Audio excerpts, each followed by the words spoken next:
in the house is sleeping, so I thought this would be a perfect time. I'm going to start where I left off last time, which is chapter 1 at the bottom of page 4. Harry's other best friend from Hogwarts, Hermione Granger, hadn't been in touch either. Harry suspected that Ron had warned Hermione not to call, which was a pity, because Hermione, the cleverest witch in Harry's year, had Muggle parents, knew perfectly well how to use a telephone, and would probably have had enough sense not to say that she went to Hogwarts. So Harry had had no word from any of his wizarding friends for 5 long weeks, and this summer was turning out to be almost as bad as the last one. There was just one very small improvement. After swearing that he wouldn't be able to use her to send any letters to any of his friends, Harry had been allowed to let his owl, Hedwig, out at night. Uncle Vernon had given in because of the racket Hedwig made if she was locked in her cage all the time. Harry finished writing about Gwendolyn the Weird and paused to listen again. The silence in the dark house was broken only by the distant, grunting snores of his enormous cousin Dudley. It must be very late, Harry thought. His eyes were itching with tiredness. Perhaps he'd finish this essay tomorrow night.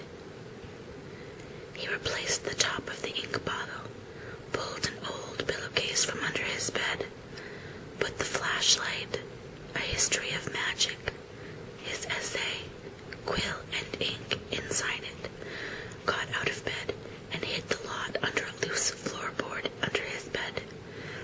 Then he stood up, stretched, and checked the time on the luminous alarm clock on his bedside table. It was 1 o'clock in the morning. Harry's stomach gave a funny jolt. He had been 13 years old without realizing it for a whole hour. Yet another unusual thing about Harry was how little he looked forward to his birthdays. He had never received a birthday card in his life. The Dursleys had completely ignored his last 2 birthdays, and he had had no reason to suppose they would remember this one. Harry walked across the dark room, past Hedwig's large empty cage to the open window. He leaned on the sill, the cool night air pleasant on his face after a long time under the blankets. Hedwig had been absent for 2 nights now. Harry wasn't worried about her. She'd been gone this long before, but he hoped she'd be back soon. She was the only living creature in this house who didn't flinch at the sight of him. Harry, though still rather small and skinny for his age, had grown a few inches over the last year. His jet black hair, however, was just as it had always been, stubbornly untidy, whatever he did to it.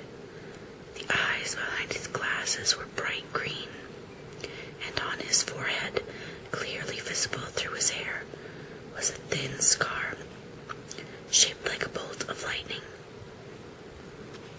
Of all the unusual things about Harry, this scar was the most extraordinary of all. It was not, as the Dursleys pretended for 10 years, a souvenir of the car crash that had killed Harry's parents, because Lily and James Potter had not died in a car crash. They had been murdered by the most feared dark wizard for 100 years, Lord Voldemort. Harry had escaped from the same attack with nothing more than a scar on his forehead, where Voldemort's curse, instead of killing him, had rebounded upon its originator. Barely alive, Voldemort had fled. But Harry had come face to face with him at Hogwarts. Remembering their meeting as he stood in the dark window, Harry had to admit he was lucky, even to have reached his 13th birthday.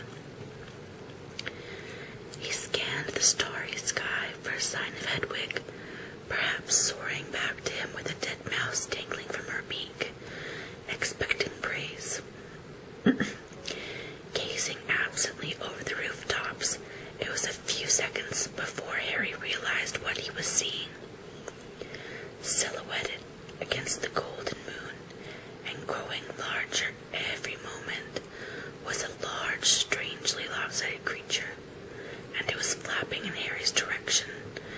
He stood quite still, watching it sink lower and lower. For a split second he hesitated, his hand on the window latch, wondering whether to slam it shut. But then the bizarre creature soared over one of the street lamps of Privet Drive, and Harry, realizing what it was, leapt aside. Through the window soared 3 owls, 2 of them holding up the third, which appeared to be unconscious. They landed with a soft flump on Harry's bed, and the middle owl, which was large and gray, keeled right over and lay motionless. There was a large package tied to its legs. Harry recognized the unconscious owl at once. His name was Errol, and he belonged to the Weasley family.